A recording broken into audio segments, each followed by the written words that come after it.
Ancient Egypt.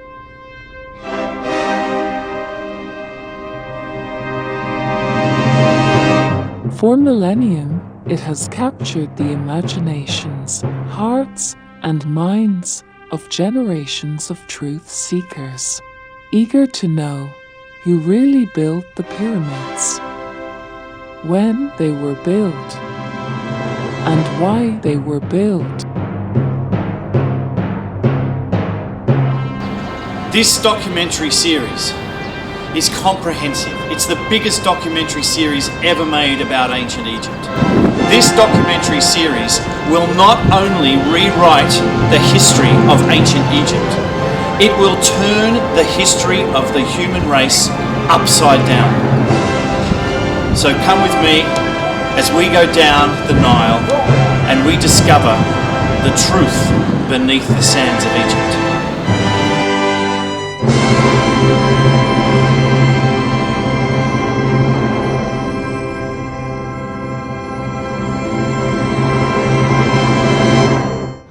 Ever since I was a child, I had a fascination with ancient Egypt. Any book, any documentary, I watched it, I read everything. But every time I saw it or I read it, something about what the Egyptologists were telling me didn't ring true. And for years and years and years, like a big jigsaw puzzle, I tried to put the pieces together.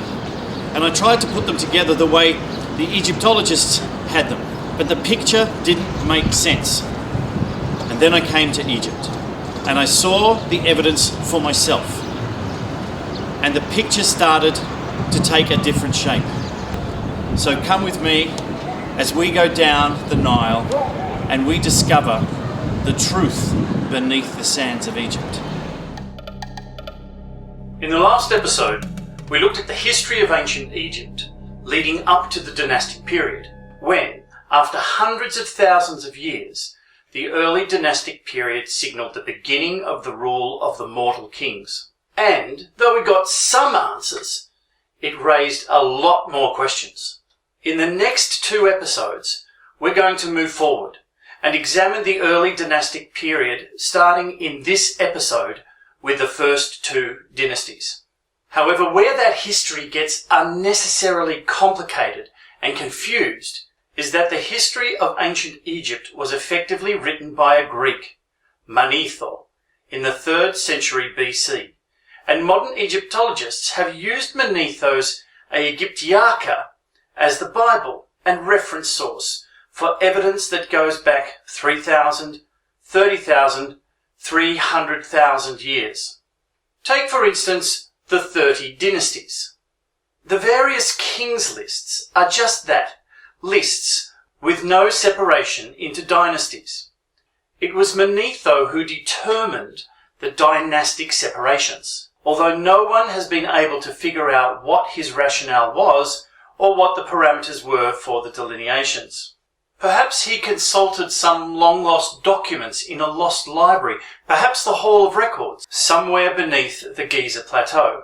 It's possible. But for now, Manetho's dynasties are all that we have, and while widely used and useful to some extent, Manetho's dynastic system certainly has its shortcomings. As we will discover, some dynasties only ruled part of Egypt and existed concurrently with other dynasties based in other cities. The 7th dynasty may not even have existed at all, and, as we've already seen, there might have been one or several Upper Egyptian dynasties before the 1st dynasty.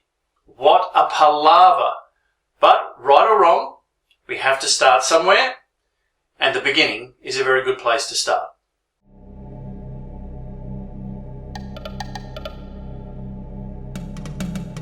No detailed records of the first two dynasties have survived, except for the short fragmentary lists on the Palermo stone, an ancient Egyptian black basalt stellar, originally about 2.2 meters long, 0.61 meters wide and 6.5 centimeters thick, engraved sometime toward the end of the 5th dynasty. Now in a number of fragments, the main fragment was discovered by a visiting French archaeologist in 1895, having lain undiscovered in Palermo since 1866. There are further sizable pieces in the Egyptian Museum in Cairo, another purchased on the antiquities market as recently as 1963, one donated by Sir Flinders Petrie to the Museum of University College London, and a further fragment recently excavated at Memphis. That said, most of it is still missing, and there is no surviving information about its provenance.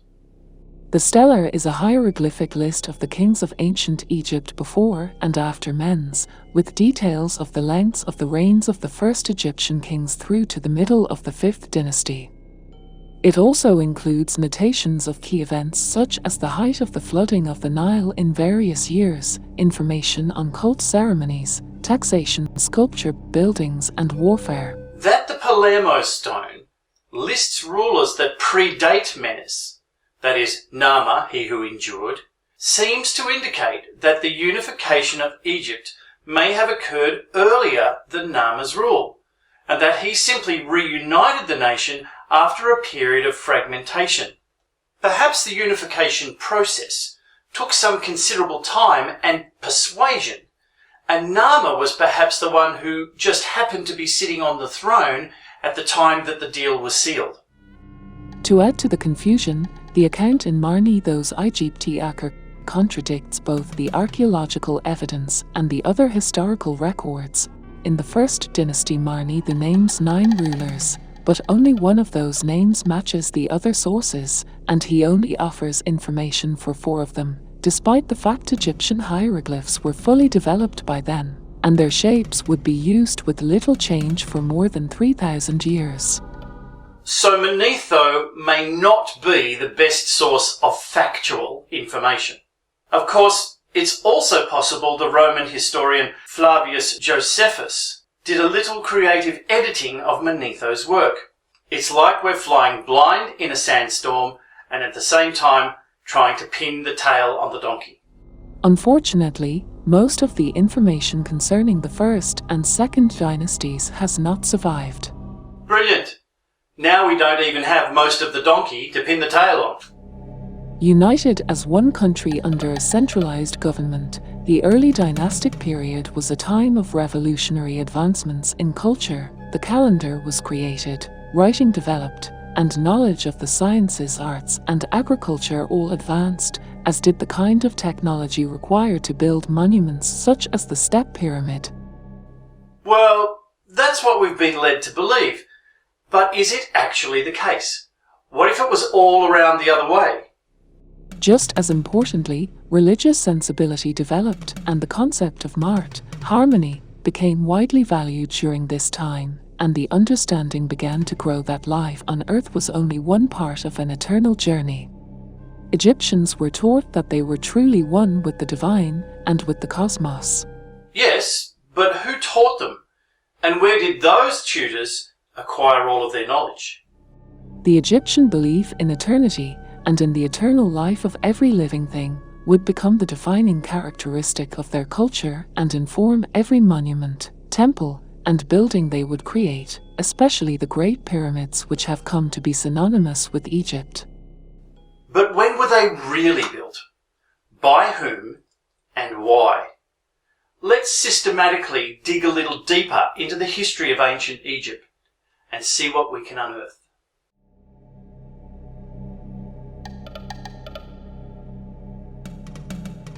The majority of information that exists about this dynasty has been derived from a few monuments and other objects bearing royal names, the most important sources of information being the Narmer palette and Narmer macehead, as well as the king lists recently found in the First Dynasty tombs of Den and Kar, both of which list Narmer as the founder of their dynasty. As the first pharaoh of the First Dynasty, Narmer led military expeditions through Lower Egypt to put down rebellions and subsequently expanded his territory into Canaan and Nubia. During his reign, Narmer initiated large building projects, and under his rule, urbanization increased, although the cities of Egypt never reached the magnitude of those in Mesopotamia, perhaps owing to Narmer's recognition of the threats posed by such development. From what I can discern, it's most likely that the unification of Egypt was a slow process, restricted initially by resistance and later stimulated by economic growth. Upper Egypt, as the victors, would have been more prosperous, and their position and wealth would have enabled them over time, and as they needed more resources for the population and for trade, to systematically absorb the lands of Lower Egypt. Following Narmer's death, it is possible that his wife, Neith-hotep, ruled on her own, but this claim is far from universally accepted, although her tomb, discovered in the 19th century AD, was equal to a king's and suggested a status greater than simply a monarch's wife. Further evidence for her rule is her name inscribed in scripts from the time, which was a practice reserved only for a ruler, not a spouse. Still, her reign is far from clearly established. Instead, it is generally believed Narmer, having ruled for around 50 years, was succeeded by his son, Horahar, around 3100 BC. Horahar continued his father's military expansion, increased trade, and was especially interested in religion and the concept of the afterlife. It was under his reign that the mastaba tomb was developed, a flat-roofed, mud-brick, rectangular building with sloping sides that marked the burial site of many eminent Egyptians of Egypt's ancient period. In a mastaba, Arabic for bench, a deep chamber was dug out and the walls and floors lined with stone, mud bricks or wood, while above ground the mud was piled up to mark the grave, oblong in shape, with a length approximately 4 times its width. Although this provided a much grander tomb, it was also a much cooler tomb. Why would you want a cooler tomb? A house? Yes, perhaps.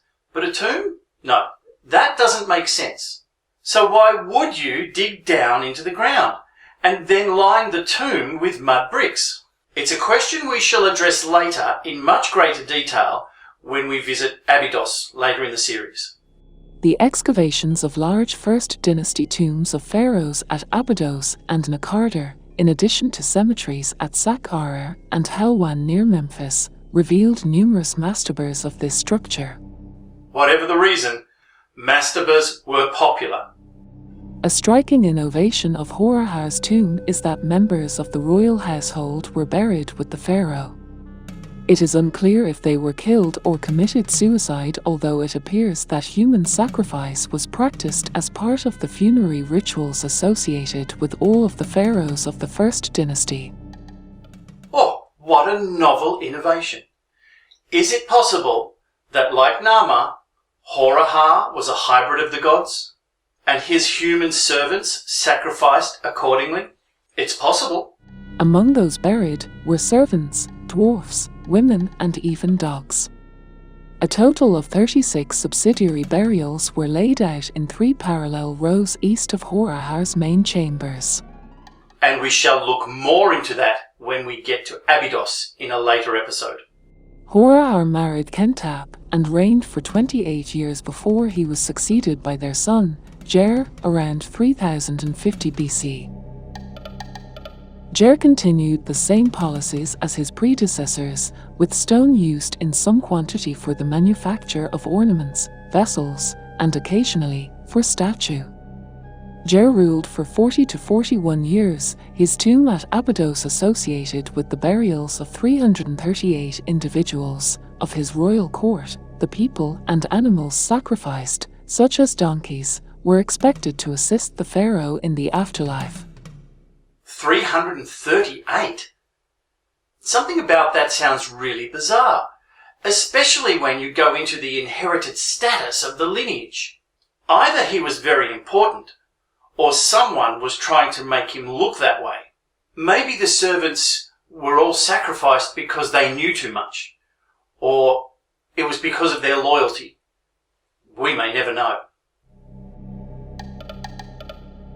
Jer's son and heir, Jet, who took the throne sometime around 3000 BC, married the princess Mernith, who was most likely his sister, and ruled for around 33 years.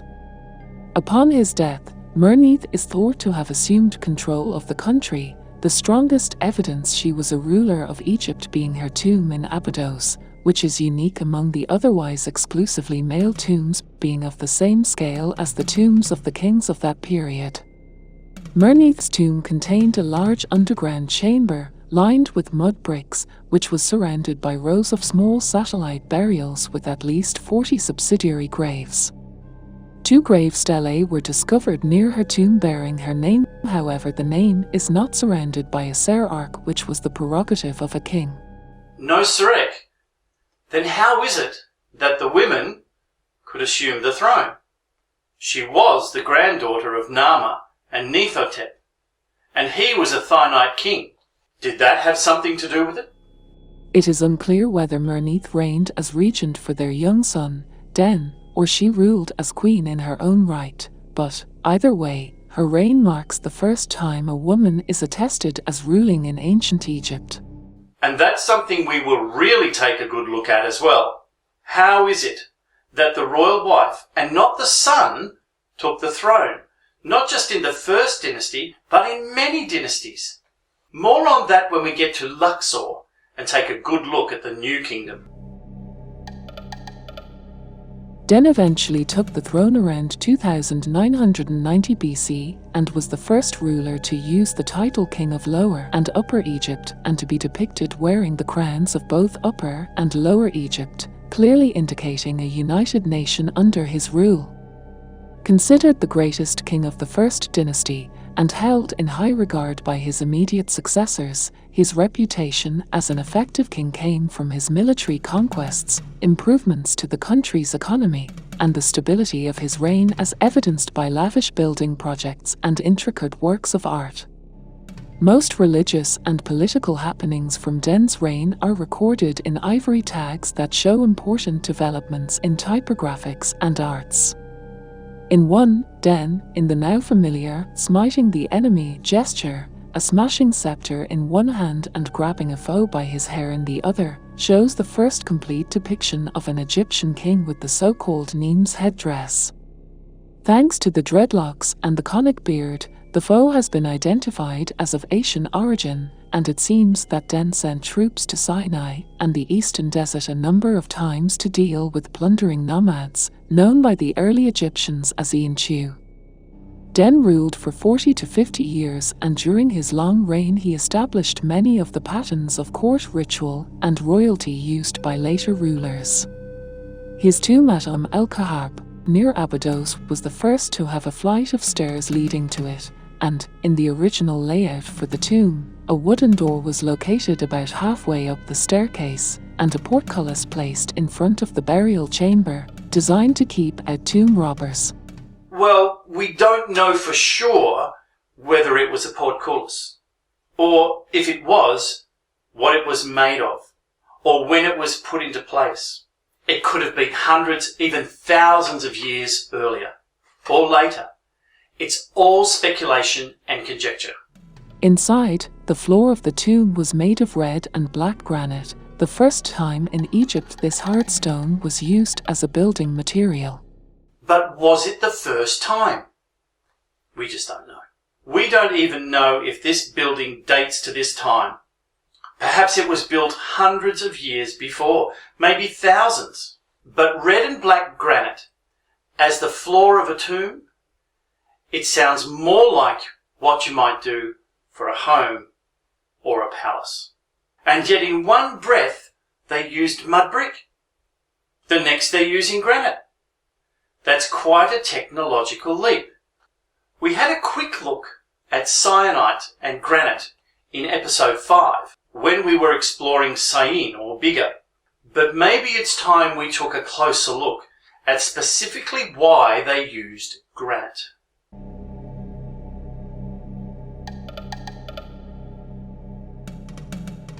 The word granite comes from the Latin granum, meaning grain, in reference to the coarse-grained, completely crystalline structure of the rock, and is commonly used to refer to a wider range of coarse-grained felsic intrusive igneous rocks containing around 72% silicates as SiO4 as well as silicon dioxide, SiO2, comprising between 20% and 60% quartz by volume, as well as mica, and at least 35% feldspar. Also containing potassium-40 and, with some granites, around 10 to 20 parts per million of uranium, granite is a natural source of radiation. Radiation? That's interesting. Maybe worth noting. Often occurring as relatively small tores, domes, and/or rounded massifs of less than 100 square kilometers, outcrops of granite are often associated with the folding and faulting of strata and orogenic mountain range building events, such as the Alpine orogeny, that affected a broad segment of southern Europe and the Mediterranean region during the Paleogene and Neogene periods, 65.5 million to 2.6 million years ago, and the Mediterranean Ridge, a wide ridge in the seabed of the Mediterranean Sea, running from Calabria, south of Crete, to the southwest corner of Turkey, and from there eastward south of Cyprus and Turkey, formed as a result of the African plate subducting underneath the Eurasian and Anatolian plates. And samples taken from this area, a deep-sea sediment core of the Hellenic Trench near the deepest site of the Mediterranean Sea, outside Pylos, Greece, and analysed by George S. Polymeris and George Kittis using infrared stimulated luminescence technology, indicated the minerals are dominated by feldspar, and that they most likely correspond to the time of the eruption of Santorini, or Thera, the volcano around 1624 BC, with the tephra from the Santorini volcano known to contain quartz. Now, what does all of that mean? Well, the Thera eruption happened sometime around the end of the Middle Kingdom. So, did it cause or contribute to that demise? And did that eruption have something to do with Richard Muller's nemesis Death Star that we talked about in the previous episode? It's not only possible, it's highly plausible. But for now, we'll have to wait and see. Let's just focus on the stone, on granite. Granite is nearly always massive, hard, and tough, with an average density between 2.65 and 2.75 grams per centimeter cubed, a compressive strength usually above 200 megapascals, and a melting temperature of 1215 to 1260 degrees Celsius for dry granite at ambient pressure, although that melting point is strongly reduced in the presence of water down to 650 degrees Celsius at a few kilobars of pressure. Under these circumstances, granite can experience physical weathering in the form of exfoliation joints, surface parallel fracture systems, and often leading to erosion of concentric slabs, which are the result of granite expanding and fracturing as pressure is relieved when overlying material is removed by erosion or other processes. Which might explain some of the deterioration that we've witnessed.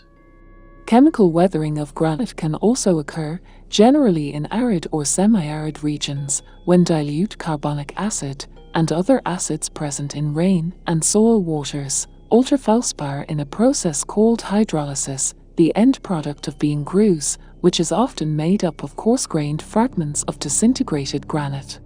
Perhaps caused as part of the Great Flood, or acid rain caused by asteroid impacts. It all has to be considered. I wonder what other treasures the tomb contains. The tomb is surrounded by the burial sites of 136 men and women who were buried at the same time as the king, an examination of some of the skeletons suggesting they were strangled. Okay, the Egyptologists have called this human sacrifice. But is there more to it than that?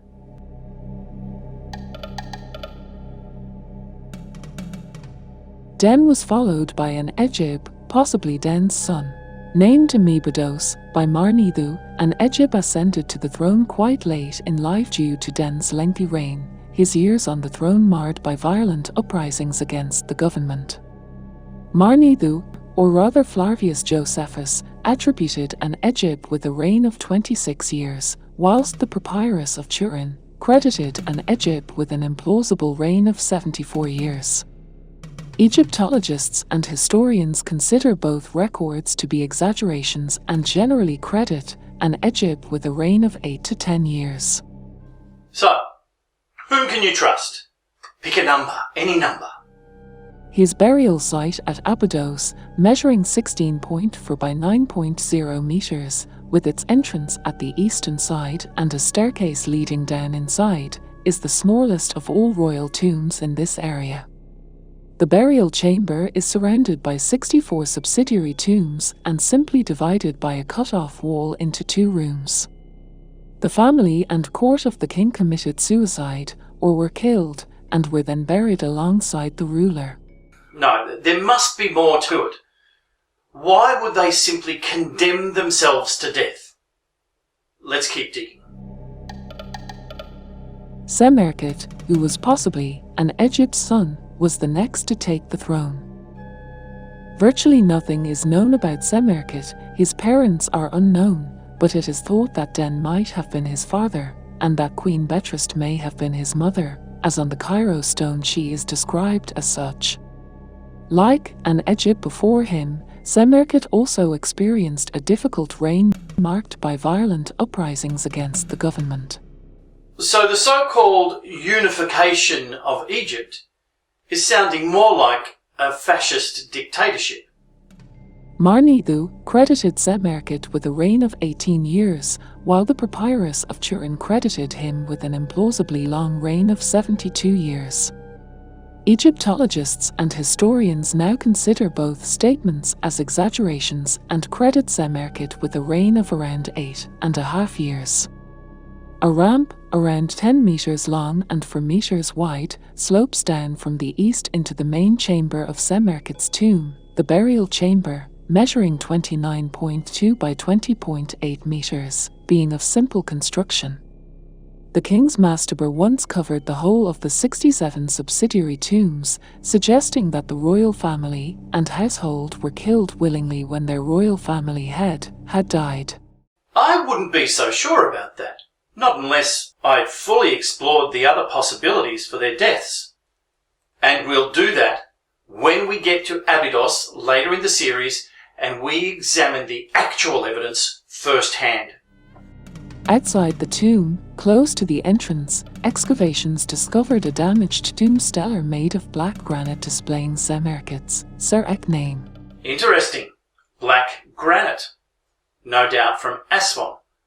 But as we've learnt from previous episodes, just because Semerkit's name is on it doesn't necessarily mean Semerkit quarried it. In any case, where did the ancient Egyptians get the technology to quarry and shape such hard stone, let alone move it? It might be time we took a closer look at the Aswan Quarries. But before we do, let's finish our examination of the First Dynasty. The dynasty ended with the reign of Qarar, possibly a son of Semerkit. Information on Qarar is limited, although he is mentioned on several jar seals and on 2 damaged stelae, on one of these stelae shown wearing the white crown of Upper Egypt and being embraced by the god Horus. Qarar ruled somewhere between 26 to 33 years. His tomb in Abydos, measuring 30 by 23 meters, was fairly large and contained 26 sacrificial burials, the final example of the practice of burying the family and court of the king with him when he died. Was there a counter-coup? However, following his death, Qarar's potential successors, his sons and princes, fought for the throne before they were ultimately subdued by Hotep-Sek-Emwy, who then, according to Marnidu, founded the Second Dynasty. Maybe the loser wasn't too keen on being killed off as part of a human family sacrifice. But seriously, if one of Ka's sons was the legitimate heir, and clearly they would both have been of age, how is it that Hotep-Sek-Emwy was able to claim the throne ahead of either of them? Perhaps he was Ka's brother, or perhaps he married Ka's widow, who may even have been his sister. Perhaps both, perhaps all of the above. It's something we will explore more later in the series when we take a close look at the circumstances that unfolded with Tutankhamun and his death towards the end of the 18th dynasty. But if that conflict and drama wasn't enough with the first dynasty, one can only wonder if the instability around the death of Ka set the tone for the dynasty that was to follow. So far, apart from the large number of so-called sacrificial bodies found in the tombs, there are several other things that strike me as unusual about this first dynastic period, and they are the use of red and black granite in the tomb of Den for the floor, the black granite stela of Semakhet, and the fact Den and Semakhet's tombs are in Abydos over 250 kilometers from Aswan. Now that raises a lot of questions, not just about how the granite was transported, but more so about its quarrying in the first place. So before we investigate the second dynasty, maybe it's time to have a little look at the quarries themselves, to see if there are any clues, although the answers may still have to wait until we get to Abydos later in the series.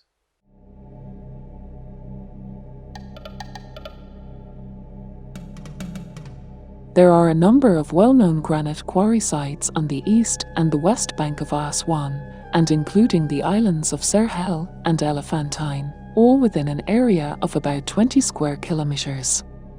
Although granite is often used as a collective industrial term for the plutonic rocks found in the area of Aswan, it is slightly misleading as it constitutes a range of granitoid rocks, predominantly white, pink, or grey in color, varying from granitic to tonolitic in composition, the most widely used being the Aswan red or pink granite, which is essentially coarse-grained to very coarse-grained, but porphyritic and gneissic varieties are occasionally found.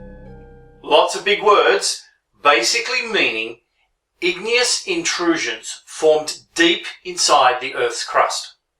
Igneous rock being formed through the cooling and solidification of magma or lava. They're the most common rocks on Earth and they form the basis of our continents. The so-called black granite is essentially of granodioritic to tonolitic composition, medium to coarse-grained and commonly porphyritic, containing large, pink to white phenocrysts.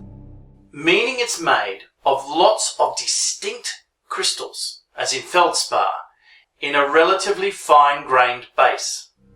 A third type is red to grey, fine-grained granite, whilst in between these types there are transitional varieties, making the outcrop area in Aswan a source of a wide range of different subtypes.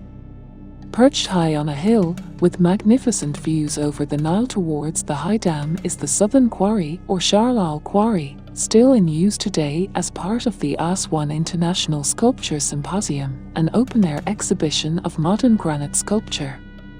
Even though there is no specific archaeological evidence that confirms any connection with Ramses II, Egyptologists usually call this area the Ramses II statue quarry because of a large abandoned colossus left lying in the Telaner Quarry, a small quarry to the west of the Sahel Quarry, and close to the top of a granite hill. There they go, speculating again, just like they did with Ramses II and Abu Simbel, which we examined back in episode 2. What if it's not Ramses II? Close investigation of the colossus shows a crack in the shoulder region, suggesting that this could have been why it was abandoned. At the foot of the granite hill, about 75 meters from the colossus, an unfinished, square granite base was found, the size, shape, and location of this granite base suggesting it was more than likely intended to be the base for the colossus. But a colossus of whom? And when? Could it have been Nama? Or another of the Thinite kings? Who knows? Used continually since ancient times, the quarry is one of the richest and most famous quarrying areas in the world, and, in terms of archaeological evidence, was the source of the most valuable granite used for the building of many of Egypt's monuments. It includes graffiti depicting the hieroglyphic sign, Kanar, a stone jug with a handle sign that refers to the god, Khnum, one of the local triad of cataract gods, as well as many unfinished objects, some of which are partly cut from the surrounding rock, while others, unfinished, still show cut marks, though it is difficult to distinguish between ancient and modern workings. And that's my point exactly. We don't know how to accurately date anything. The answers may not be in the quarry as to what stone was used for what, and when. We just need to look at everything. At the southern part of the Sahel area is the Sehel quarry, where, at the foot of the granite hills, an important unfinished stele was unearthed, the type of stele found all over Egypt, in a range of dynastic contexts, usually used for funerary, votive and commemorative purposes. Perhaps like the one found outside Semaket's tomb, with his Serik name on it. Although, as we now know, just because his name is on it doesn't mean it belongs to him, that it was quarried by him. It could have been quarried hundreds, thousands of years earlier. Also in the southern part of the quarries is a famous ancient fortification wall dating to the Middle Kingdom, the outer face of the wall built of mud bricks, with the interior filling comprising granite pieces, probably quarried from nearby outcrops. Recent investigation of the wall shows 3 phases of development and repairing, the last 2 phases belonging to Greco-Roman times, which have largely destroyed all evidence of determining where the Middle Kingdom quarries might be. And what was it that caused the damage? And when? We'll get to that later in the series. To the north are 5 small quarry sites that form the central quarries, including 2 sandstone hills on top of the granite that most likely date to the Roman period. One of the small granite quarries was mainly for extracting small stelae and stone tools during the Pharaonic period. Another, the Hatshepsut quarry, contains 7 small hieroglyphic inscriptions found high on a sandstone cliff, one of which clearly identified the name of Queen Hatshepsut of the New Kingdom. There were also 2 unfinished baths from the Roman period found here, left in the quarries because of flaws in the stone blocks, as well as numerous pounders of coarse-grained granite. Further west are many smaller quarries, in one an unfinished granite statue, whilst, in the other, possibly an unfinished altar from the New Kingdom. Other small quarries, like the Aswan Quarry and the surrounding area, are now largely destroyed by modern development, whilst, to the north, most of the northern quarries, except for the unfinished Obelisk site and the quarries at the Fatimid Cemetery, both being under the protection of the Egyptian Supreme Council of Antiquities, have been heavily affected by modern activities. Numerous large and small objects were quarried from this area during the New Kingdom and Greco-Roman period, with many large unfinished objects found inside the quarries, probably left behind because of cracks or other features that made the blocks unusable. These included a circular base from the New Kingdom and a large square base, probably of an obelisk. Column capitals and bases, as well as large millstones, all from the Greco-Roman period, were also found at several locations in the area, as well as in smaller scale during Islamic times. Ashy layers, with charcoal mixed with the quarry debris, suggest that fire setting was widely applied in the quarrying process during the Pharaonic period, also outside the unfinished obelisk quarry. In addition, dolerite stone tools were found scattered across these areas, suggesting their use in the pounding and trimming of extracted blocks. I'm sorry, but I just can't comprehend how a civilization capable of creating obelisks and sarcophagi weighing over 100 tons and moving them hundreds and hundreds of kilometers used stone balls to shape and polish them.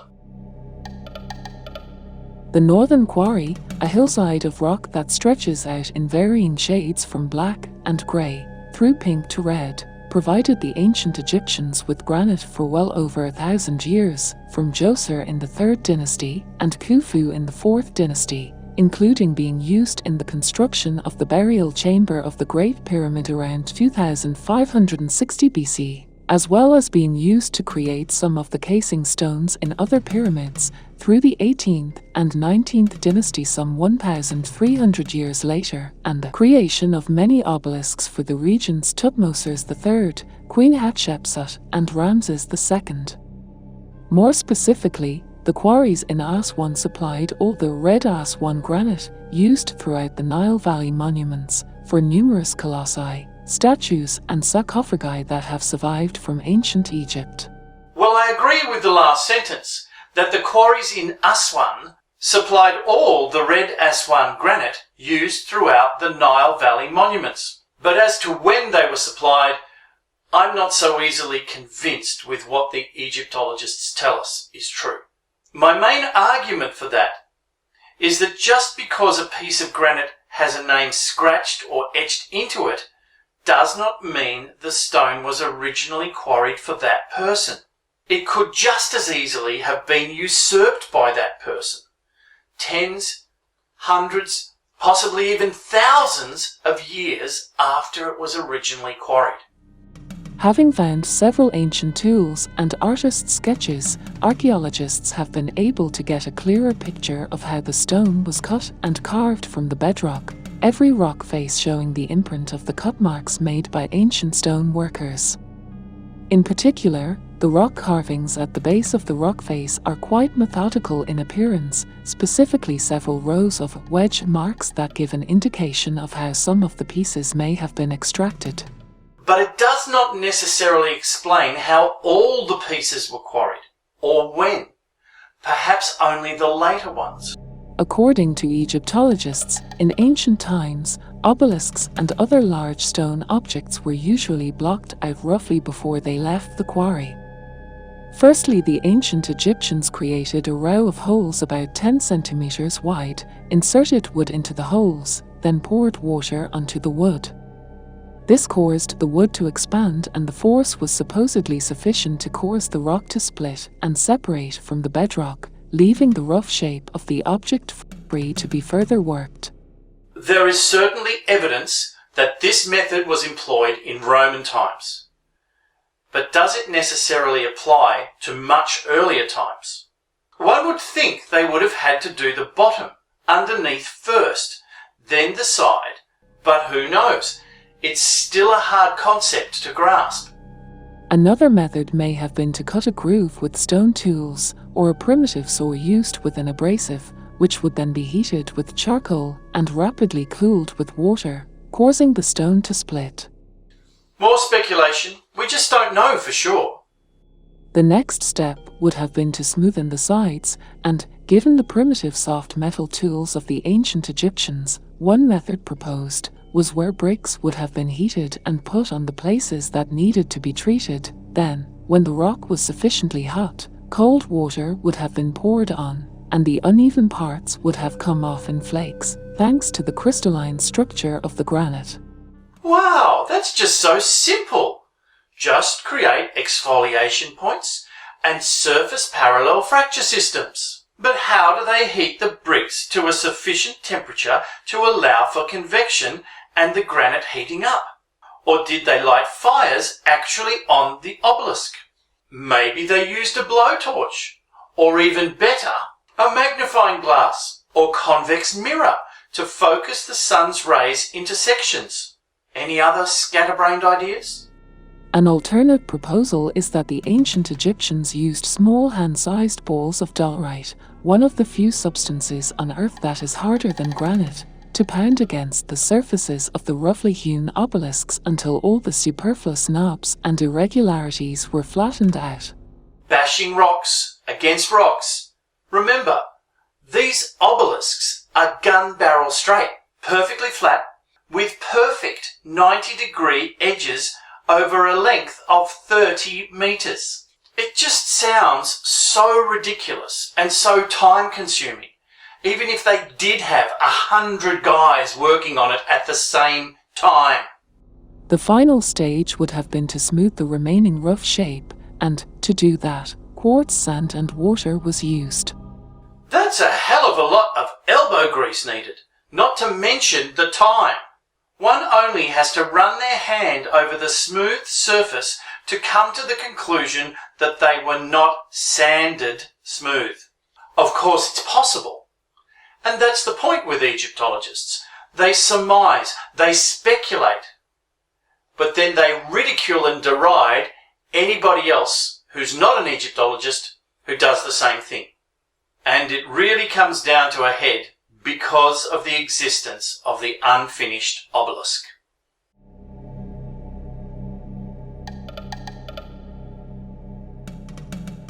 Entering the quarry, the rock carvings at the base of the rock face are quite methodical in appearance, with rows of wedge marks giving an indication of how some of the pieces may have been extracted. Some, but it does not necessarily indicate how all the pieces were extracted, just the later ones.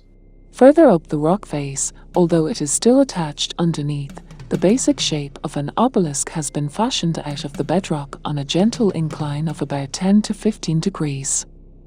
Over 40 meters long, spanning about 4.5 meters at the base and tapering up to around 2.5 meters at the apex, and weighing in at an estimated 1,200 tons, the unfinished obelisk, first discovered by an Egyptologist named Rex Engelbach in 1922, was recovered from underneath piles of rubbish and modern developments, still attached to the bedrock where it had been originally worked at least 3,000 years ago. I'm in the quarry at Aswan, the site of the unfinished obelisk. It's a massive piece of stone. Now, the Egyptologists say that they were cutting this piece out using chisels. Something about that doesn't make sense to me. That if they're chiseling it out with hammers and stones, that tells you a particular technology. That technology is inconsistent with them moving a piece of stone this massive. So what's the answer? Rather than the soaked wooden peg method used to separate other monoliths, most Egyptologists suggest the shape of the obelisk was hewn out by workers using dolomite rocks pounding to create a 1-meter trench around the perimeter. Their reasoning: dolomite is even harder than granite. That's a hell of a lot of pounding. I'm sorry, I'm not buying that. Where is all the granite dust? And the flakes and the chips? Did they remove them all for use somewhere else? Or was some other method used? So clearly at some point in time, there was a technique of mining this, quarrying this stone. Perhaps it was for later use. But maybe initially, those techniques of chiseling, using wood, water, were not used. Maybe a different technique was used to not only cut out these massive pieces, but also to move them. Just because it's here, just because it has quarrying marks, doesn't mean that the two of them happened at the one time. We can't jump to that conclusion, especially when that conclusion doesn't make sense. Most archaeologists believe that the project was abandoned because of a flaw, a crack that was discovered during the cutting or initial shaping process. And what about this massive crack that caused this obelisk to be abandoned? Let's assume that it happened before and is the reason why this obelisk was abandoned. That's a very large geological force to cause that crack. Is there some connection between the cause of that crack and the reason it was abandoned and other things that happened in Egypt? There's a clue there. I think there's more to be learnt from this obelisk than what we see on the surface.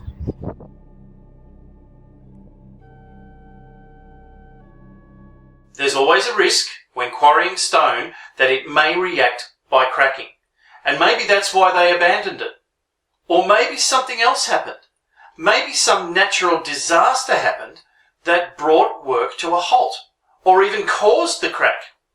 Maybe the project was commenced thousands of years before the Egyptologists believed, and was stopped by a natural disaster to the area, like an earthquake or a tsunami.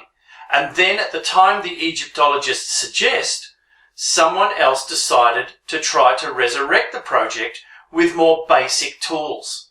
And then the obelisk was cracked by the workers. Or maybe the earthquake happened again. But when? And why? More on that in a future episode.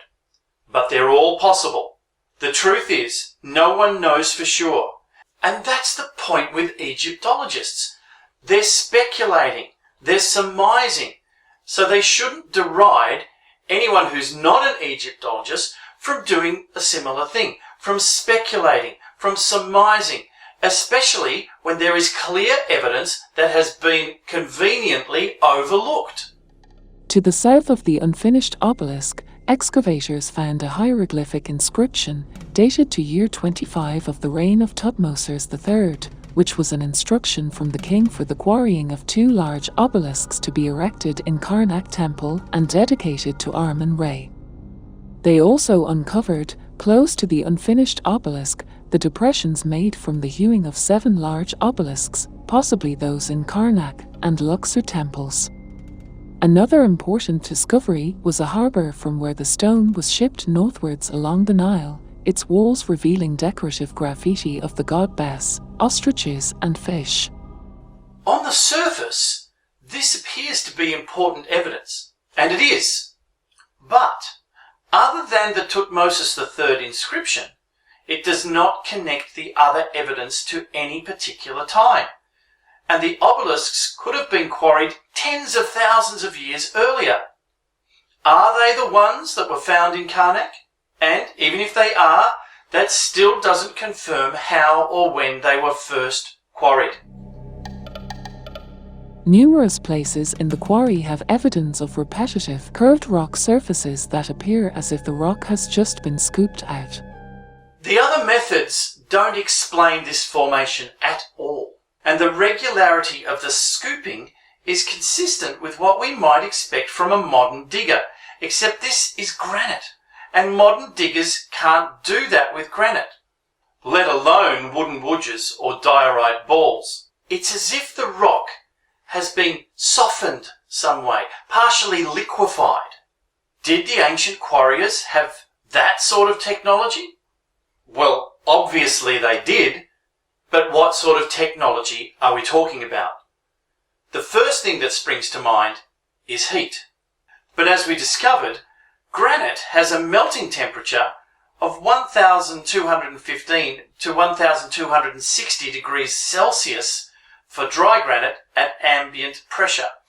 And there's no evidence of extreme heat used, so I think we can most likely rule out directly melting the rock. Although the melting point is greatly reduced down to 650 degrees Celsius at a few kilobars of pressure when in the presence of water. And there is certainly an ample supply of water.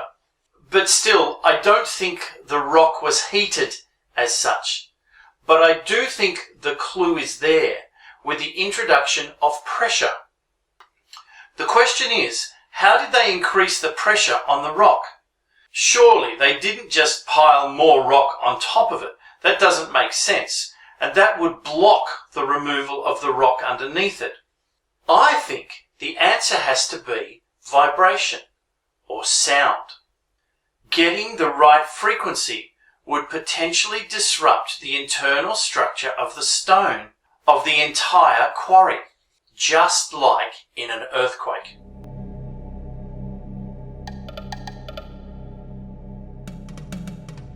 Earthquakes are caused by 4 principal types of seismic waves that vibrate and propagate within the Earth or along its surface. The primary, or P, wave, a compressional or longitudinal wave, gives the transmitting medium, whether liquid, solid, or gas, a back-and-forth motion in the direction of the path of propagation, thus stretching or compressing the medium as the wave passes any one point in a manner similar to that of sound waves in air. Yes, similar to sound waves. The speed of P waves within the Earth increases with depth as a result of increased hydrostatic pressure and changes in rock composition. In general, The increase causes P waves to travel in curved paths that are concave upward. Curved, just like the scooping of the rocks at Aswan. But I'm sure that's just a coincidence, right? S waves, also called shear or transverse waves, cause points of solid media to move back and forth perpendicular to the direction of propagation. As the wave passes, the medium is sheared first in one direction and then in another. Of the two surface seismic waves, love waves are propagated when the solid medium near the surface has varying vertical elastic properties. Displacement of the medium by the wave is entirely perpendicular to the direction of propagation and has no vertical or longitudinal components, while rally waves travel along the free surface of an elastic solid such as the Earth, their motion being a combination of longitudinal compression and dilation that results in an elliptical motion of points on the surface. Why is all of this so relevant? Because of a not-so-little consequence earthquakes cause called soil liquefaction. Soil liquefaction occurs when a saturated or partially saturated soil substantially loses strength and stiffness in response to an applied stress such as increases in pressure due to shock waves, increased water pressure, or from seismic S waves during an earthquake or other sudden change in stress condition in which material that is ordinarily a solid behaves like a viscous liquid. Liquefaction is more likely to occur in loose to moderately saturated sandy or non-plastic silty granular soils, but may in rare cases occur in gravels and clays. Perhaps even rock, such as granite.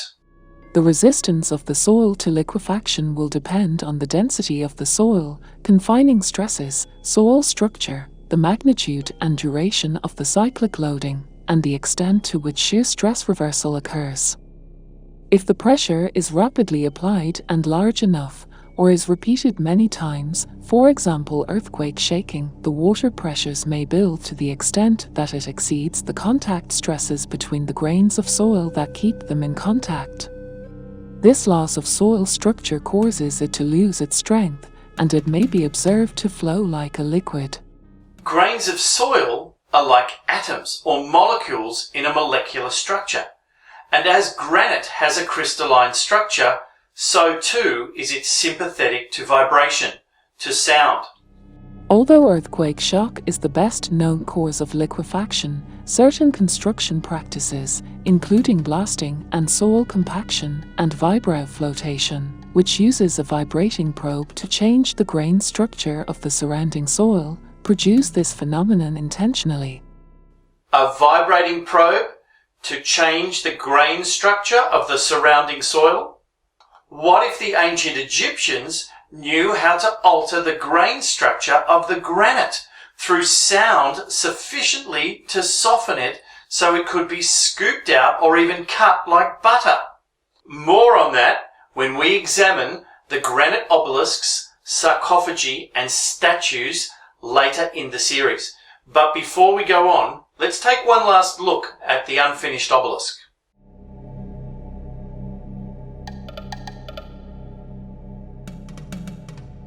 The obelisk supposedly dates to the 18th dynasty, and although some Egyptologists attribute it to Nefertiti, it is generally believed that it was constructed and abandoned during the reign of Queen Hatshepsut about 100 years later. All this opinion is based on a few reliefs in Queen Hatshepsut's Deir el-Bahari temple on the west bank at Luxor, which we shall examine in a later episode, including the transportation of 3 other smaller 30-metre high obelisks in which the production, transport and erection reportedly only took 7 months. And yet Egyptologists suggest that this massive unfinished obelisk was to be transported down the Nile in a similar manner by the annual floods, laid across 4 papyrus reed boats strapped together. That's nearly 200 kilometres away as the crow flies. Now all of that may actually be true. But how did they get the obelisk to the boats? And how did they get them on and off the boats? I mean, this thing is massive. If the obelisk had been finished, it would have been nearly 1/3 larger than any other ancient Egyptian obelisk ever constructed. Come on, this was at least 1500 BC. As far as we know, they didn't even have full use of the wheel yet. So how did they transport this massive structure even 1 inch, let alone hundreds of miles? 1,200 ton!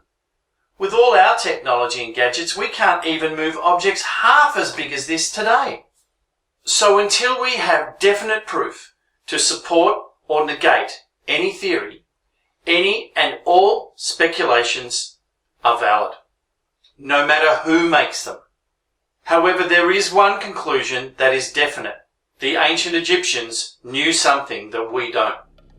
Once transported, Egyptologists believe that obelisks were erected on a great base in an open court, and, as the sun's rays struck the pyramidal top of the obelisk, the reflected light filled the temple, giving the people a symbol of the power of the sun. It's a nice suggestion, but is it true?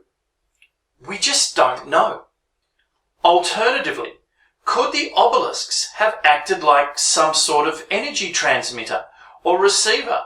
Some sort of cosmic energy antenna or radio station? Lots more questions. It seems the unfinished obelisk is not only the only thing unfinished or incomplete. The history of Egypt, for instance.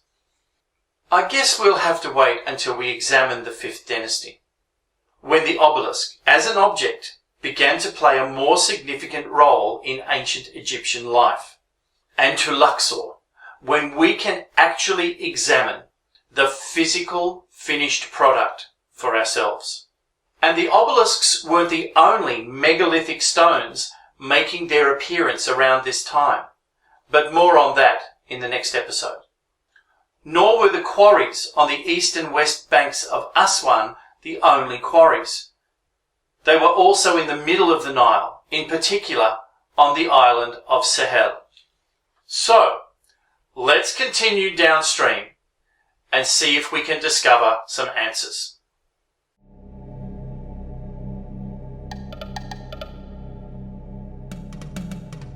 Located downstream of the Old Low Dam and about 4 kilometers south of Aswan, the modern island of Sehel, known in ancient times as Set-Et, is a large island that spans approximately 3/4 of the width of the Nile.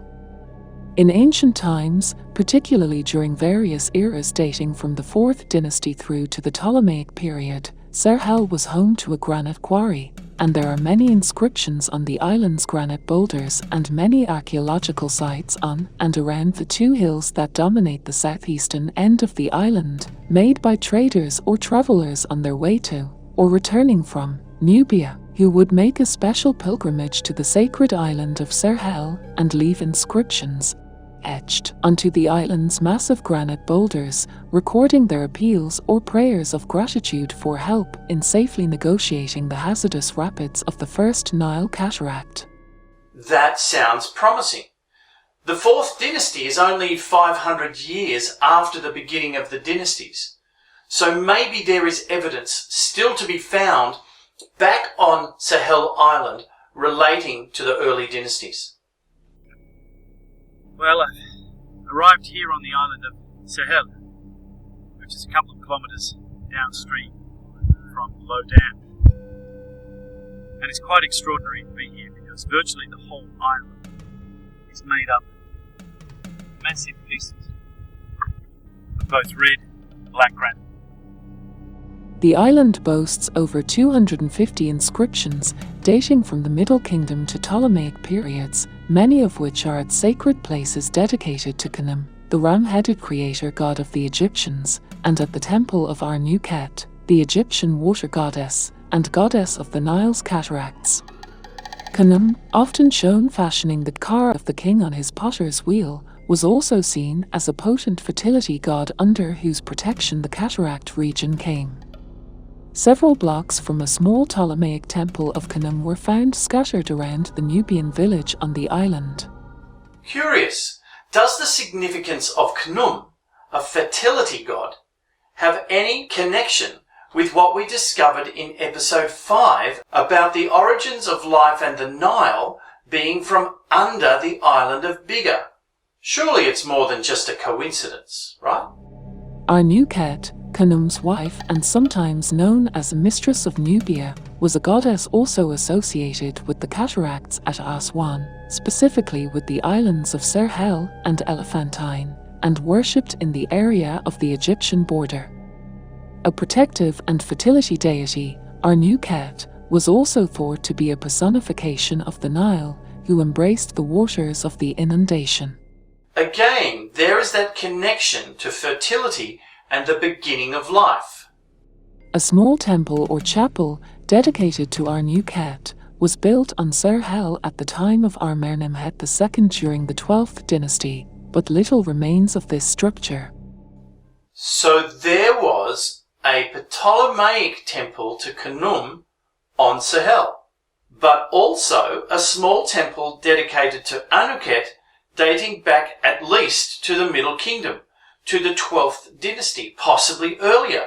And yet the Egyptologists believe, despite what the ancient Egyptologists themselves say, that temples on Philae, which is less than 4 kilometres away upriver to the south, only date back to Psamtik II in the 26th dynasty. I don't think so. The inscriptions are carved or bruised onto the jumbled mounds of granite boulders, which are strewn over several areas of the island, several of them recording events and journeys into Nubia by officials on the king's business, and others being famous inscriptions that record ancient historical events. The boulders in the monument areas on the summit of the eastern hill are the most well-known of the rock inscriptions on Sahel Island, the most famous one being that known as the Famine-Stela, on which King Djoser makes offerings to the deities Khnum-Re, Satis and Artnukus of the Cataract region. Well, I've got to tell you, it's quite a climb up the top of Sehel. The views are magnificent. In fact, they're breathtaking. Either that or it's the heat and the effort. But it's worth it to see this. This is the famous Famine-Stela. The inscription, lightly bruised onto a large granite boulder, tells a story set in the 3rd dynasty during the reign of the Horus Nefertiti, King Djoser, and Imhotep, of how King Djoser gave them the country from the first cataract to the island of Durar. The vertical rows of text below refer to the catastrophic effects of 7 years of famine and drought during the reign of Djoser, and how, in a dream, the god Khnum appeared to the king and promised to end the hardship if his instructions on the building of a temple at Elephantine were followed. Hardly the sort of politics that a god would get involved in.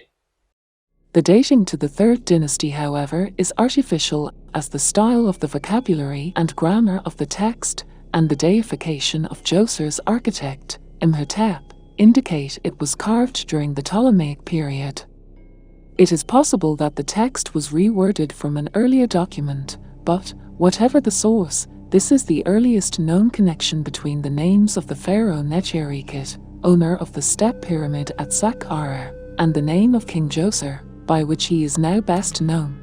Which might explain the use of the name Doja rather than Netjeriket, but more on that when we get to the 3rd dynasty. It has been suggested that the erection of this stela was simply another case of political propaganda by the local priests of Khnum, on finding that the nearby temple of Isis at Philae was gaining power in the region, and that Khnum's hold over the area from Aswan north to Esner was diminishing. Well, that would make sense. A decree of such apparent authority, and under the protection of Khnum himself, could not be ignored, and a temple to Khnum was duly built on Elephantine, and a decree issued that a tax of 1/10 of all produce from harvest, hunting and fishing, as well as a proportion of precious minerals and materials brought from Nubia, should be donated to the temple, and that no other official or administrator would be allowed to tax the people in the area designated by the king. Nothing much has changed. You rob the people, you put the blame for that on God and the fact that only you can receive the tax. What hope do the peasants have? What hope do the priests have? But remember, this temple was not built during the 3rd dynasty.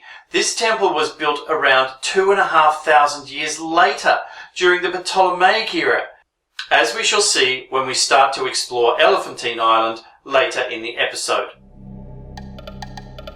Travelling along the Nile, there are dozens of smaller islands scattered around Sehel, with outcrops of granite and other igneous rocks found where the younger sedimentary rocks of the Nubian group have been eroded away by water and time, essentially on the east bank of the Nile, between Aswan and the Sehel district, as well as on the islands in the river.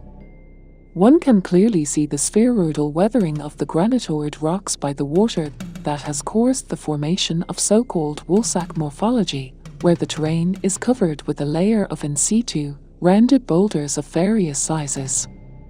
Such morphology is a common phenomenon in the region, and the boulders, which can measure up to hundreds of cubic meters, are considered to be valuable sources for granite blocks even by the modern stone industry. Specifically, along the banks of Elephantine, there are many boulder inscriptions naming the kings and governors who have been associated with the island. So before we examine the 2nd dynasty, let's take a quick look at what other evidence we can discover downstream on Elephantine Island.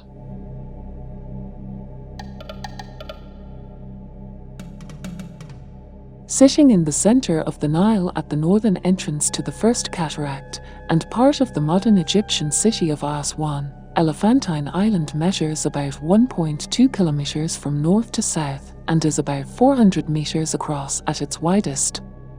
In ancient times, this was the original border town between Egypt and the Nubian lands to the south, and was an important strategic position both for the defense of the border and as a trading route. It has been suggested its ancient name, Abu or Yebu, which means elephant, possibly derived from the shape of the smooth grey boulders, which surround the island, looking like elephants in the water. However, the pharaonic name of the town, which means ivory, as well as elephant, might well give a more accurate explanation of what was traded by the southerners with the pre-dynastic Egyptians. Most of the ancient structures on the island have either vanished or remain buried, awaiting excavation, and all that remains of the ancient town of Abu is a mound around 350 meters wide and up to 15 meters high. That's a big mound. One can only imagine what it's composed of and what may lay beneath it, especially when Elephantine, unlike Abu Simbel, Philae, Kalabsha, and the other relocated Nubian temples, which are all carefully relocated and reconstructed sites, is the real deal, an actual ancient site. Yes, there has been some restoration work done here, but it's all in situ, and the bulk of the area is still untampered with or has been pristinely excavated. The first excavations were undertaken at the beginning of the 20th century, mainly to search for papyri, rather than to investigate the remains of the town, but the current program of comprehensive exploration of the entire town site by teams of German archaeologists, which began in 1969, continues to uncover increasingly detailed evidence of 4,000 years of the town's history, which is unparalleled to date at any other ancient Egyptian settlement. The earliest traces of the settlement identified so far, found on the eastern of two granite ridges that then comprised the habitable area of the island, date to some time from the middle of the 4th millennium BC back to 3200 BC, indicating the island has been inhabited from the early dynastic period. Just the time frame that we are examining. This eastern site preserves the remains of a modest mud brick sanctuary, built between three tall granite boulders, and dedicated to the lady of the town, the antelope goddess, Satet.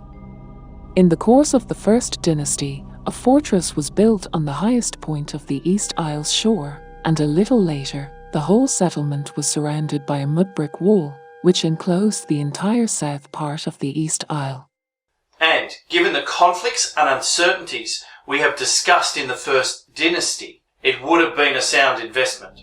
It is unclear whether the inhabitants of the early settlement at Elephantine were Egyptianized Nubians whose culture had expanded northwards of the First Cataract, or if the site was already an Egyptian outpost, although the ethnic identity of the earliest inhabitants is probably irrelevant to the significance of the settlement, because Elephantine Island's location at the northern end of the unnavigable cataract area meant it functioned as a centre for trade between the north and the south. And what was the relationship between the Thinite kings, who we discussed in the last episode, whoever they were, and the Nubians? So many unanswered questions. In the Second Dynasty, the walls of the First Dynasty fortress gradually disappeared beneath the increasingly densely populated settlement, and the remaining part of the East Isle was included within the fortification walls, making the whole town take on the appearance of a fortification, which was maintained for the next 600 to 700 years throughout the Old Kingdom. It sounds like things got worse rather than better. But let's defer our examination of Elephantine Island until the next episode, at least until we can have a good look at the Second Dynasty.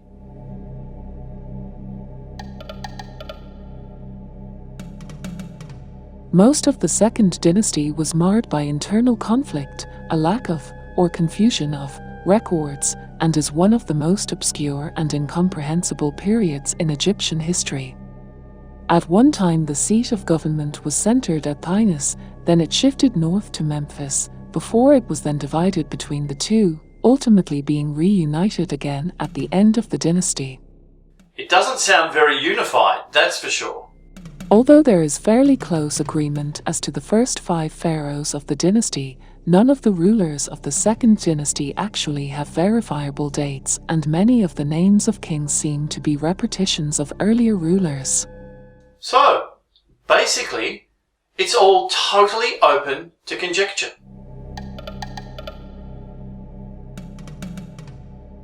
The founder and first ruler of the Second Dynasty was Hotep-sek-Emwy. His Horus or coronation name, a seal impression bearing his name, discovered near the entrance of the tomb of Kar-ar, and consequently interpreted as evidence that Hotep-sek-Emwy buried Kar-ar and therefore succeeded him. Interpreted, not proven. Hotep-sek-Emwy's name is inscribed on the entranceway to Kar-ar's tomb, meaning that he was not only the ruler responsible for burying the previous king, Kar-ar, but, upon his ascent to the throne, is credited with bringing peace back to Egypt. Sometimes you just need to apply common sense.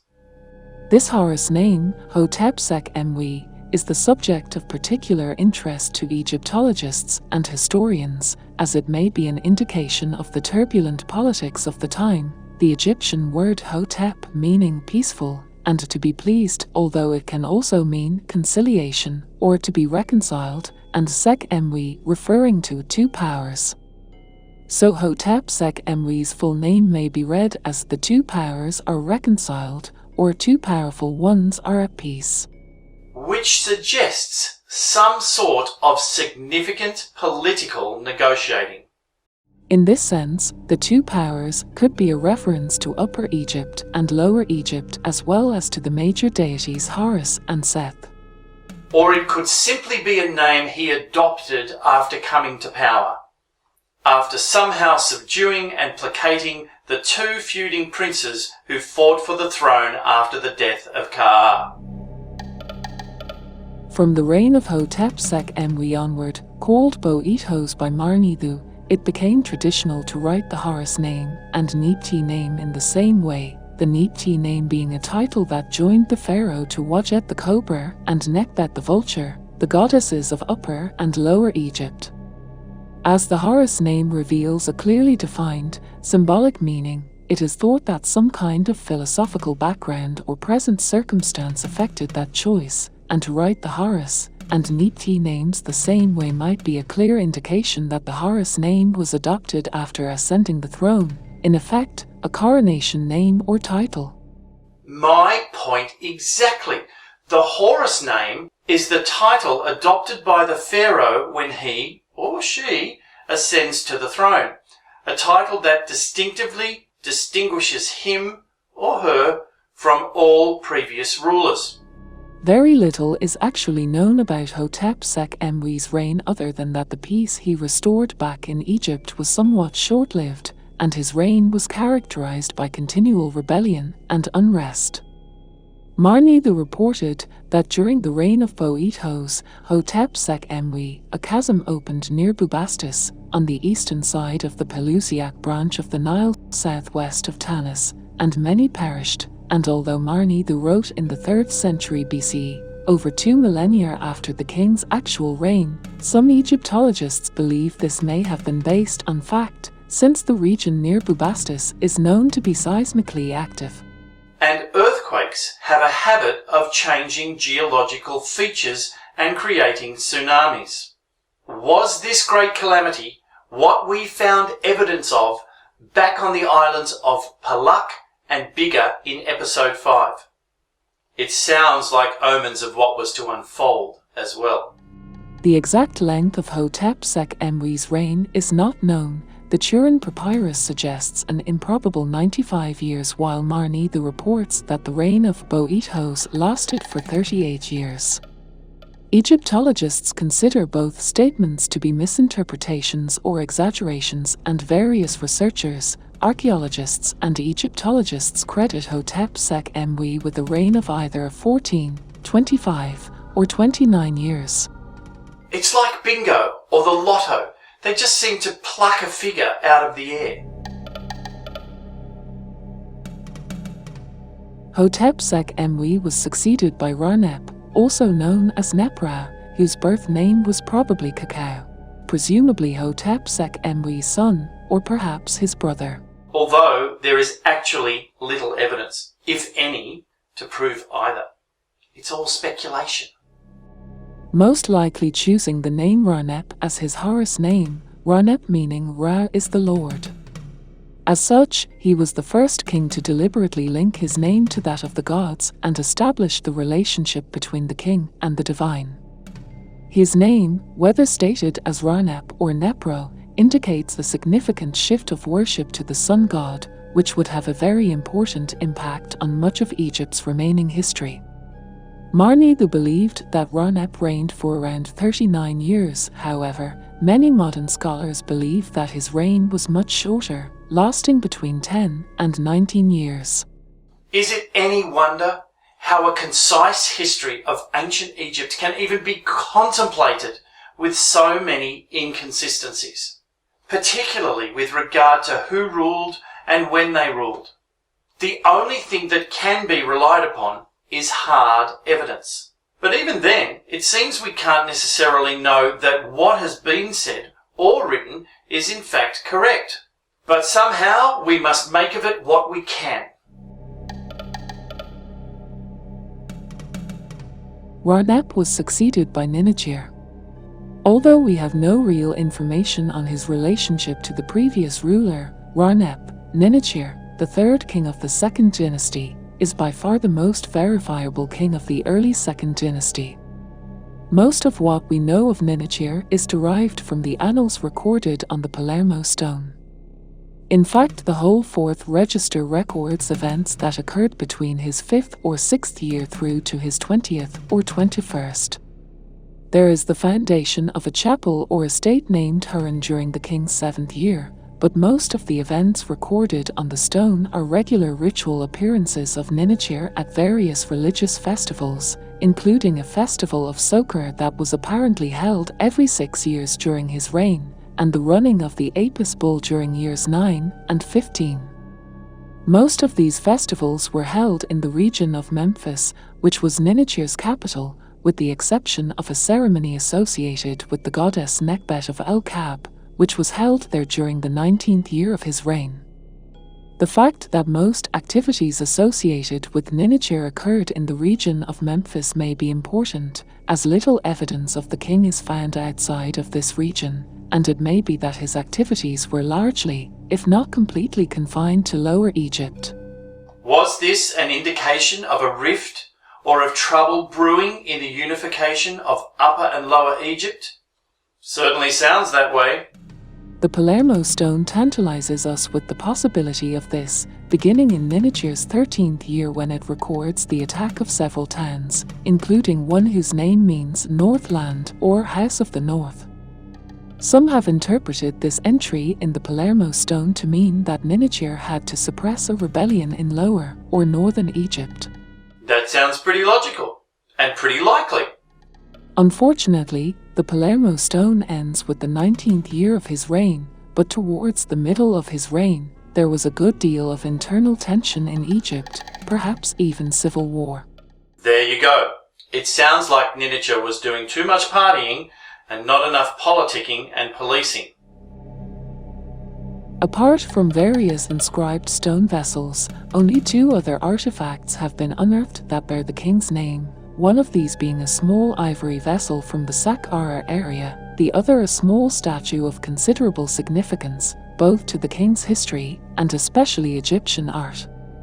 The statuette is made of alabaster, depicting the king on his throne wearing the white crown of Lower Egypt and the close-fitting robe associated with the said festival.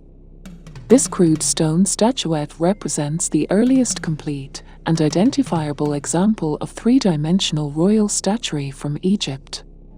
It also provides evidence that the king celebrated at least one said festival, which would have been likely given his apparent long reign. Inscriptions on stone vessels, which probably date to the latter part of his reign, appear to record several other events, such as a 4th occurrence of the Sokar festival, which probably took place in year 24, and the 17th occasion of the biennial census, which may have occurred in his 34th year on the throne. Therefore Ninichir must have ruled Egypt for at least 35 years, although Marnitho gives him 47. Where and how did Manetho derive his datings? We may never know. The king is evidenced by 3 fine tombs in the elite cemetery at North Saqqara, as well as one across the Nile in the early dynastic necropolis at Helwan. However, recently discovered seals of Ninichir eventually led to the identification of the king's own tomb at Saqqara, though some scholars doubt that this is his tomb. I'm with them. I mean, how many tombs does a man need?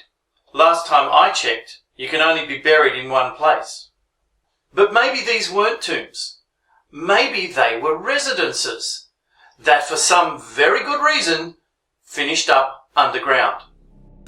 Although Thynus was the capital, the first 3 kings, Hotep-Sek-Emwi, Nepro, and Ninichir, were buried at Saqqara, suggesting that, by the start of the 2nd dynasty, the center of power had moved to Memphis.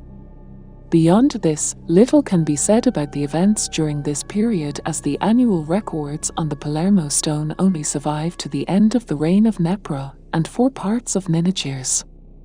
Several Egyptologists believe that it was at this time Ninichir, realizing that the kingdom was suffering from an overly complex state administration, decided to split Egypt and leave it to his 2 sons, or, at least, 2 chosen successors, Wenig, or Wad-Jerbes, and Senet, or Snergi, to rule the 2 separate kingdoms, in the hope that the 2 rulers could better administer the states.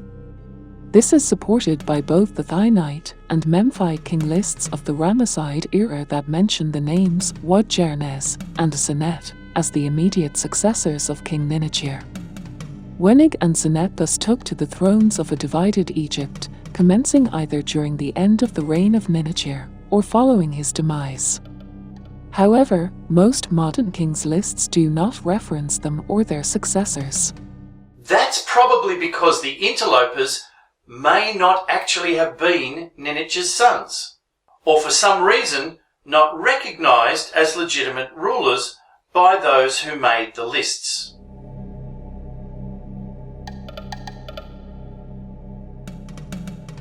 Since Wenig, also written as Wenig-Nerpti, first became known to Egyptologists, scholars have been trying to match the Nerpti name of Wenig to contemporary Horus kings, so far without success. Perhaps that's because Wenig ruled over Lower Egypt, and he didn't take a Horus name when he assumed the throne. Or maybe it was inappropriate, given the circumstances, for him to take a throne name, given the rule was divided. We don't know. Little is known about Wenig's reign.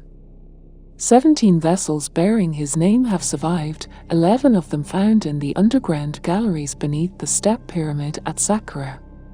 The inscriptions of his name were made in the place of existing different inscriptions and only show reports of ceremonial events, such as the raising up of the pillars of Horus. This feast is frequently reported on vessels from Ninurchir's reign, which brings Wenig's chronological position very close to that of Ninurchir. To me, it would seem Wenig most likely reused some of Ninurchir's vessels, renaming them for his own use. The sort of thing a son might do with his father's belongings. The length of Wenig's rulership is unknown. If he was the same person as King Wadjernes, then according to the papyrus of Turin he ruled for 54 years. If Wenig was the same person as King Tlaz, mentioned by the historian Marnidu, he ruled for 17 years. But modern Egyptologists have doubts about both statements and evaluate them as misinterpretations or exaggerations. If Wenig was actually a separate ruler, as some Egyptologists believe, he may have ruled for 12 years. It's all a bit of a mystery. Pick a number, any number. King lists such as the Saqqara list, the Turin Papyrus, and the Abydos table list that Wadjernes was succeeded by Senusch. But it's more than likely that they shared the throne, or that Egypt was divided at the time, and that, given the history of political turmoil in ancient Egypt, the Egyptian state was still divided at the time of Wadjernes' death. Ninurchir was supposedly officially succeeded by Senusch, most likely in Upper Egypt, but, as there are no contemporary records about him, nothing is known about him, including his Horus name. Which doesn't necessarily mean he didn't have one, just that the evidence of one has not been unearthed. Of course, like Wenig, he may not have taken one, or he may not have been permitted to take one. The earliest mention of Senusch's only name dates back to the 4th dynasty. His name, written in archaic form and set in a cartouche, which seems an anachronism, since the cartouche itself was not used until the end of 3rd dynasty under King Huni. Not really. If the inscription was made in the 4th dynasty, effectively it was an upgraded representation of Senusch's name, which would explain its archaic form, but also why it was written inside a cartouche. The inscription appears on a false door belonging to the mastaba tomb of the high priest Sherari at Saqqara, who held the title overseer of all war priests of King Per-Ibsen in the necropolis of King Senusch, Great One of the 10 of Upper Egypt, and God's servant of Senusch. These false doors need closer examination, not so much physically, but for what their real function was. Were they shrines, or did they have an actual functional purpose related to higher consciousness? We shall have to wait and see. The coffin of an unknown royal female, dating to the beginning of the 18th dynasty, and found at Drar Arbu el Nargar, is a further source of Senusch's name. The coffin inscription lists several kings' names, beginning with King Senusch, followed by a destroyed name. Then the list continues: Mentuhotep II, Senusret II, Senusret III, Seqenenre, and Ahmose I. When we get to the 18th dynasty, we might have a closer look at that as well, and as to what was going on in Upper Egypt. But it seems that there was lots of recycling going on back then. Just like your kids' school clothes and your kids' school bag. You just hand them down and you change the name on them. It is unknown where Senusch was buried, as is the exact duration of Senusch's reign. The Turin Papyrus credits him with a reign of 70 years. Marnidu suggests a reign of 41 years, while modern Egyptologists question both statements and consider them to be misinterpretations or exaggerations, suggesting 20 years. Still, 20 years is a good stint. After Senusch's reign, things get muddled again as the king lists differ from each other in respect of the successors, and the identity of the next 2 or 3 rulers is unclear. The Saqqara list and the Turin Papyrus reflect Memphite traditions, which only allowed Memphite rulers to be mentioned. They list 9 kings including the kings Neferkar, Ra, Neferkasokar and Hujerfer I as immediate successors to Sinerj, before concluding with Karsek Mwi. The Abydos list, on the other hand, only reflects Thinite traditions, and therefore only 6 Thinite rulers appear. It skips Neferkar-Ra, Neferkasokar and Hujerfer I and jumps forward to Karsek Mwi, calling him Jajay. To complicate things even more, Marnida's list of rulers, Keres, Neferkeres and Sersokris, is totally at odds with the kings Seth-Par-Ibsen and Sekhem-Ib-Peran, usually acknowledged by Egyptologists. The discrepancies are considered by Egyptologists to be the direct result of the division of Egypt during the Second Dynasty. So, what's the correct order, and who actually got to be king? Surviving sources might be giving the Horus name or the Niti name and the birth names of these rulers. They may also be entirely different individuals, or could be legendary names. This might never be resolved. Well, that's about as clear as mud. Let's see what other evidence there is. Sinergi was succeeded by Per-Ibsen, also known as Seth-Per-Ibsen, a figure of some controversy among scholars. His royal name, Seth-Par-Ibsen, differs from the traditional practice where a king would choose the falcon-shaped deity Horus as his royal patron, which would then be placed at the top of the image of the royal palace facade, the Ser-Ek, to show the king's religious allegiance, and the actual name of the king was written within the upper part of the palace facade.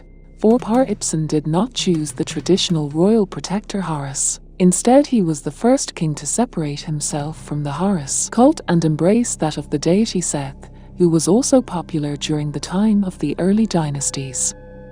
This is significant because, in Egyptian religion, Horus the Younger was the son of the great god Osiris, who defeated Seth in order to bring harmony to the world.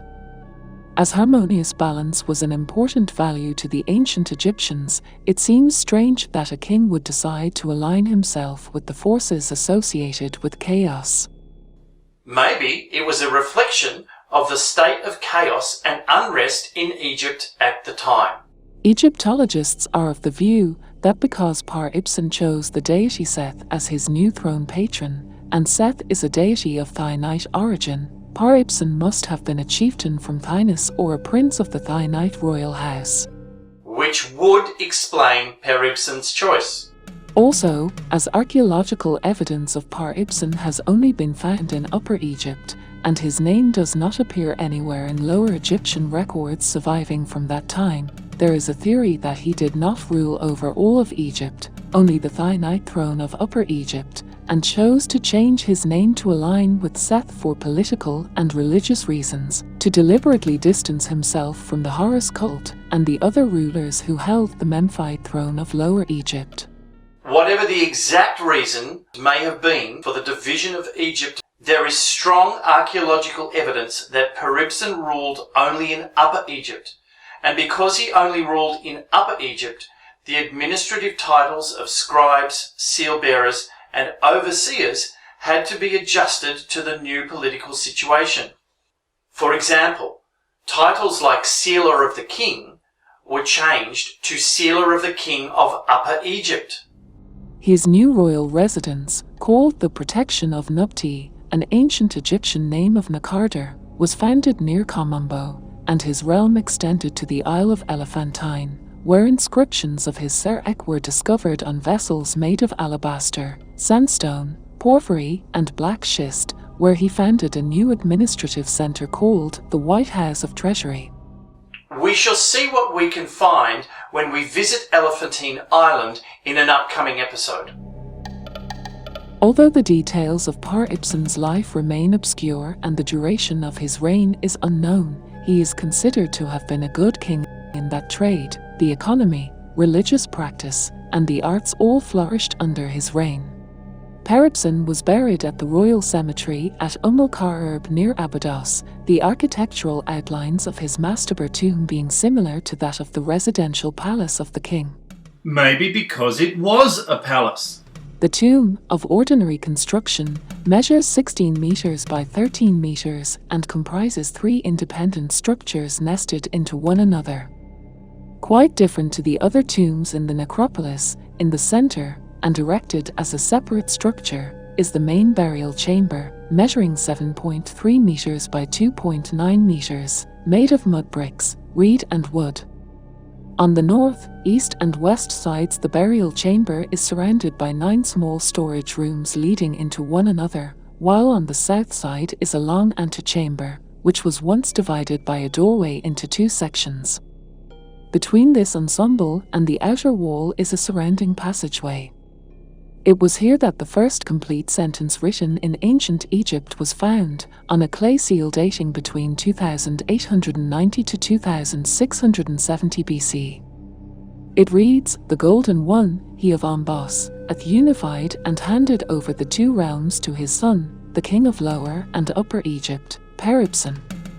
The title, "The Golden One, he of Ombos," is considered by Egyptologists to be a religious form of address to the deity Seth. Outside the entrance 2 large tomb stelae were placed, now on display in different museums. Excavations in 2001 and 2004 revealed that the tomb had been erected and completed in a great hurry, with the building works taking place in a single phase, the walls plastered roughly, although, based on New Kingdom artifacts found in the tomb entrance, it is proposed that during the Middle Kingdom, the monument having collapsed several times over the decades, Peribsen's tomb was restored at least twice together with many other royal burials at Abydos. No doubt damaged by the tsunami at the end of the Middle Kingdom. Close to Peribsen's tomb, a royal funerary enclosure made of mud bricks and measuring 108 meters by 55 meters was found. The enclosure has 3 entrances, one to the east, one to the south, and one to the north. Clay seals with Peribsen's Serach name on them were found near the eastern entrance and inside a destroyed offering shrine at the southeast corner, measuring 12.3 meters by 9.5 meters, and 3 small chapels. No subsidiary tombs were found. The findings support the view that the building was part of Peribsen's burial site, the funerary enclosure today commonly known as a middle fort. I'm sorry, this doesn't sound like a tomb. It sounds like a palace. Just because something is found underground doesn't necessarily mean it was built there. Something could have buried it, like a landslide or a tsunami. Peribsen's chronological position within this dynasty and the duration of his reign is unknown, and it is disputed who ruled both before and after him.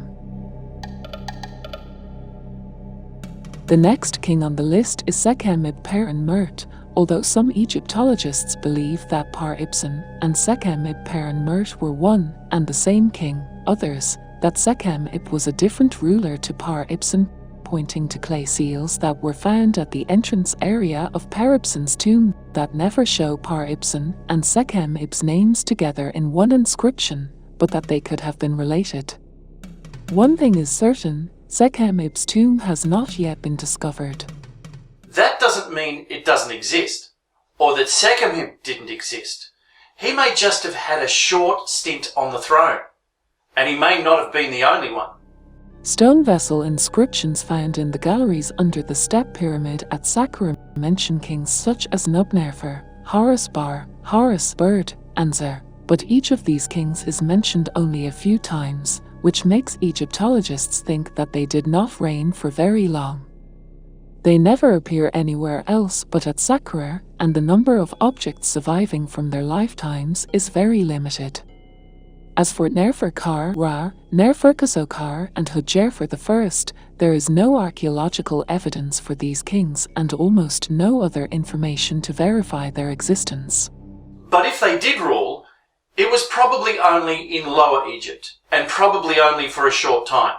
So if Egypt was already divided when Senij gained the throne, then kings like Per-Ibsen and Sekhem ibn would have ruled Upper Egypt, whilst Weneg and his successors, Neferkar-Ra, Neferkasokar, and Hudjerfer I, as well as Nebnufa, Horus Bar, Horus, Bird and Za would all have ruled Lower Egypt.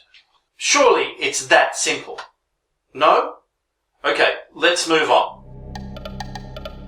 The last king of the second dynasty was Khosek-Emwy, possibly Par Ibsen's son, and perhaps the most verifiable ruler of the second dynasty. It's also possible that Sekhemhib was Peribsen's son as well, but that somehow Sekhemhib died, taken by a crocodile or a lion perhaps, which would account for him not having a tomb. No body, no tomb. And it was Khosek-Emwy that as the next eldest son got the gig. Sort of how like JFK got to be president of the United States. But I'll get to that in a later episode. Some Egyptologists believe Khosek-Emwy had another immediate predecessor, named Khosek-Em, though most scholars believe Khosek-Em and Khosek-Emwy were in fact the same person, that Khosek-Em changed his name to Khosek-Emwy after he squashed a rebellion and reunited Upper and Lower Egypt, his new Horus name meaning the two powerful ones appear. It sort of seems obvious, doesn't it? And then you start to wonder why certain Egyptologists think the way they do. Afterwards, the rendering of his name on his Ser-Ek was cemented by both the Horus Vulcan and Seth Jackal, marking it as unique in Egyptian history. Perhaps Khosek-Emwy's use of both the Horus and Seth gods' representations in his name was not just an act of reconciliation, but possibly even a politically inspired act to reunify the country. Perhaps both. Little is known of Khosek-Emwy, other than that he led several significant military campaigns against the Northerners. On a stone vase, we find recorded the year of fighting the northern enemy within the city of Nekhet. Nekhet, now known as El-Kab, lies on the eastern bank of the Nile across from the ancient capital, Nekhen, known to the Greeks as Hierakonpolis. So this was therefore a major and dramatic battle between Upper and Lower Egyptians. On the base of two seated statues of Khosek-Emwy, we are told that 47,209 Northerners were killed. That's a huge number, especially considering the relatively small population during the early dynastic period. Having been successful in the conflict, and to cement the control he gained through battle, like Narmer before him, Khosek-Emwy is believed to have married a northern princess, named Nemarthap, who went on to give birth to Djoser, the first ruler of the Third Dynasty. We'll get to Djoser and the Third Dynasty in due course. But why were these women of so much value? So much so that whole kingdoms turned on their very being. More on that in a future episode. Subsequently, Khosek-Emwy brought the two regions of Egypt once again under central rule, reunified the state administration of Egypt, brought the two treasury houses of Egypt under the control of the House of the King into a new, single administration center, and was able to therefore unite or, at least, strengthen the reunification of the whole of ancient Egypt.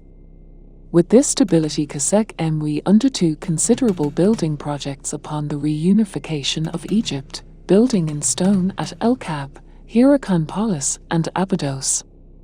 He apparently built a unique, as well as huge, tomb at Abydos, the last such royal tomb of the Second Dynasty, built near the necropolis, known as the el-Kahab. It consists of a significant above-ground trapezoidal structure measuring 70 meters long by 17 meters wide at its northern end, and 10 meters wide at its southern end. Above ground? Since when are tombs built above ground? Mausoleums, perhaps. But not tombs, and certainly not this large. Made of mud brick, it is divided into 58 rooms, of which one principal room has walls faced with fine limestone, the first stone lining known in Egypt. Limestone. Why not red or black granite? In fact, there's no mention of its use in the tombs at all in the Second Dynasty. Did it die out, just like all the sacrifices? Were they linked in some way? Who knows? Despite its great number of rooms, nearly 50, some of which were perhaps subsidiary tombs, this structure cannot be interpreted as a royal tomb. At most it may be a cenotaph, like the neighbouring and far smaller monument of the Seth Par Ibsen, one of Khosek Emwe's predecessors. I'm sorry, but that doesn't sound anything like a tomb. It sounds like a palace. Nothing, however, marks this as a tomb or burial chamber, which during this period was always below ground and sealed by one or more stone blocks. My point exactly about it not looking like a tomb, and just because it was found under the ground doesn't mean it started that way. Prior to some recent discoveries from the First Dynasty, the central burial chamber, being built of quarried limestone, was considered the oldest masonry structure in the world. It was here that the excavators discovered the king's scepter, made of gold and sard, as well as several beautifully made small stone pots with gold leaf lid coverings, all apparently missed by earlier tomb robbers. And because of those discoveries, some Egyptologists have speculated and deduced that it must have been a tomb, despite all the evidence that shows that it wasn't. However, probably more impressive is the Shunet el-Zebib, a structure located in the desert about 800 meters from the tomb. A huge rectangular structure, measuring 123 by 64 meters, its mud brick walls, with their articulated palace facade, were as much as 5 meters thick and as high as 20 meters. Besides the niched inner walls of the perimeter and within the enclosure, a large mound of sand and gravel covered with mud brick, approximately square in plan, was discovered. This mound may have been a forerunner of the step pyramids. Or it could have been the remnants of a much older pyramid. Some Egyptologists believe that the complex of buildings within this enclosure may have functioned in a capacity similar to a mortuary temple, and that Khosek Emwe structures are an important evolutionary stage of the ancient Egyptian mortuary complex.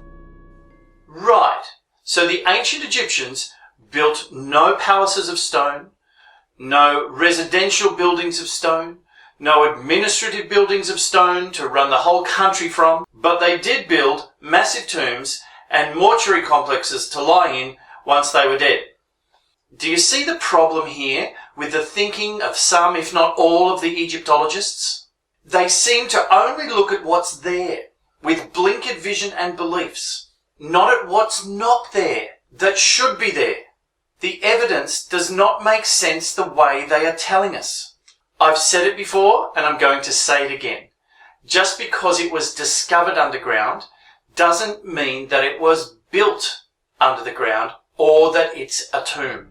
Shunet el-Zebib has much in common with the enclosure of Djoser's step pyramid at Saqqara in that the step pyramid is located in a similar position within the enclosure. But which came first, the chicken or the egg? Remember the pyramid in the enclosure on Nama's palette we looked at in the last episode? Where was that? We shall find out more when we examine the Third Dynasty and when we visit Abydos and Saqqara in future episodes. The archaeological evidence shows that the turbulent final years of the Second Dynasty most likely included civil war, but that Khosek Emwe, the last ruler of the Second Dynasty, brought some peace to Egypt. We can't be sure how long Khosek Emwe reigned. It may have been 17 to 18 years or 30 years. Depending which expert you believe. But he died around 2686 BC.